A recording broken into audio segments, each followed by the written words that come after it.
Hi guys, this is Shilpi and you are watching the Itsy Bitsy Mom. So Ganpati के लिए बस 4 दिन बाकी है. How is the preparation going on? आप लोगों की कौन कौन सी तैयारियां हो गई? डेकोरेशन स्टार्ट किया या नहीं? अभी तो बहुत सारे काम होंगे, बहुत रश भी रहेगा और ऐसा काम तो एंड डे तक, एंड मोमेंट तक चलता रहता है. बट फिर भी बेसिकली ज्यादा वाला, बड़ा वाला काम हो जाए तो लगता है कि हाँ, काम हो गया है. तो आज के DIY वीडियो में हम बनाएंगे एक ट्री, जो आप छोटे से घर पर एक सेटअप के लिए आप इसे बना सकते हैं. ऐसे आप इसे बड़े के लिए, बड़े साइज में भी बना सकते हैं. तो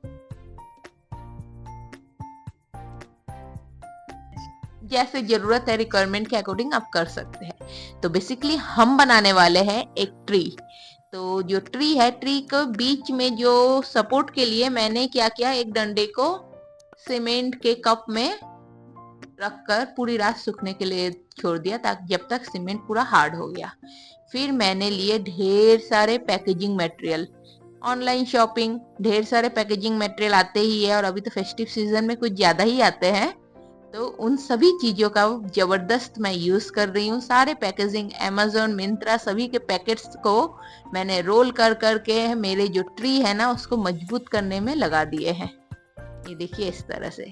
फिर लूंगी मैं ढेर सारा मास्किंग टेप और मास्किंग टेप की मदद से सारे पीसेस को एकदम बराबर उनकी जगह पे फिक्स करूंगी.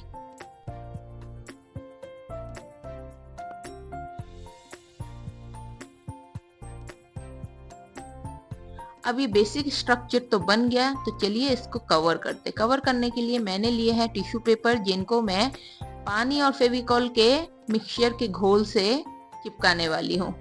पूरे स्ट्रक्चर को मैं इस मिक्सचर से कवर करूंगी. देखिए इस तरह से. फिर इसे मैं अच्छी तरह से सूखने के लिए रख दूंगी. इसको सूखने में थोड़ा टाइम लगता है और ऐसे भी हमारे यहाँ तो थोड़ा क्लाउडी क्लाउडी मौसम चल रही है, तो थोड़ा ज्यादा ही टाइम लगा. बट अगर धूप निकले तो फिर आपको मतलब एक फर्स्ट हाफ में करोगे तो फिर आपको मतलब रात शाम तक सूख जाएगी, या फिर शाम को करोगे तो दूसरे दिन सुबह तक सूख जाएगी अच्छी तरह से. अच्छी तरह से सूखना जरूरी है, अदरवाइज ये पेंट अच्छे से नहीं आएगा, नहीं बैठेगा. मैंने पेंट करने के लिए एक्रिलिक कलर्स का यूज किया है. मैंने 2 कलर्स का यूज किया. सबसे पहले मैंने ब्राउन कलर से किया, लाइट ब्राउन कलर. देन मैंने ब्लैक कलर उसके बीच बीच में किए, और जिससे फिर मैं इसे स्प्रेड आउट कर रही हूँ. ये देखिए इस तरह से.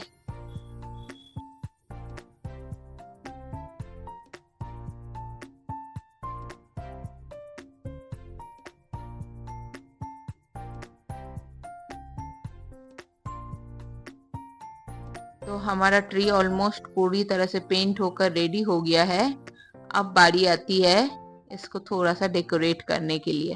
अब ट्री को डेकोरेट करना है तो फिर फूल पत्तियां तो चाहिए ही. तो लीजिए, ढेर सारी पत्तियां आ गई. इन पत्तियों को अब मैं हॉट ग्लू की मदद से इस ट्री के ब्रांच में लगाऊंगी, और फिर उसके बाद लगाऊंगी कुछ सुंदर से फूल.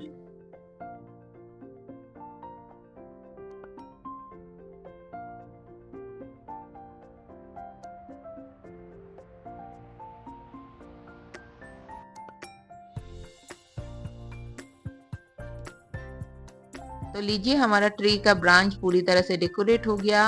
कहीं कहीं पे ये हॉट ग्लू का ना, ये एक बड़ा प्रॉब्लम है, वो पतले पतले थ्रेड टाइप के कहीं कहीं लगे रहते हैं. तो उन्हें मैंने अपने हाथों से हटा दिए. अब चलिए सेटअप करते हैं कि मैं किस तरह से मतलब इस सेटअप में आप गणपति को कैसे डेकोरेट कर सकते हो. तो सबसे पहले मैंने ट्री को रखा. फिर मैंने गणपति जी को बैठाने के लिए जो सिंहासन बनाया था उसे रखा, और जिस पर हम गणपति जी को बैठा दिए. साथ ही मैंने कुछ हिरन रखे, कुछ पीकॉक रखा, कुछ रैबिट्स रखे. ये सभी most of the things handmade है, और मैंने इनको घर पर ही बनाया है, सिर्फ ये वाला रैबिट को छोड़कर, जो ज्यादातर चूहा दिख रहा है. और पीछे के जो 2 रैबिट है उन्हें मैंने खुद बनाए हैं. तो बेसिकली ये जो थीम है ना, ये ऐसा है कि गणपति जी के बातें सुनने के लिए सारे जीव जंतु, सभी प्राणी एक साथ इकट्ठे हो गए हैं, क्योंकि हमारे गणेशा है ही ऐसे. तो कैसा लगा आपको ये मेरा सेटअप? अच्छा लगा ना? और एक बात, आपने मेरे चैनल को अभी तक सब्सक्राइब नहीं किया है क्या? नहीं किया है तो प्लीज कर लीजिए। तो इसी तरह के यूनिक और नए नए DIYs लेकर फिर मिलती हूँ आपसे। तब तक के लिए बाय एंड हैप्पी क्राफ्टिंग।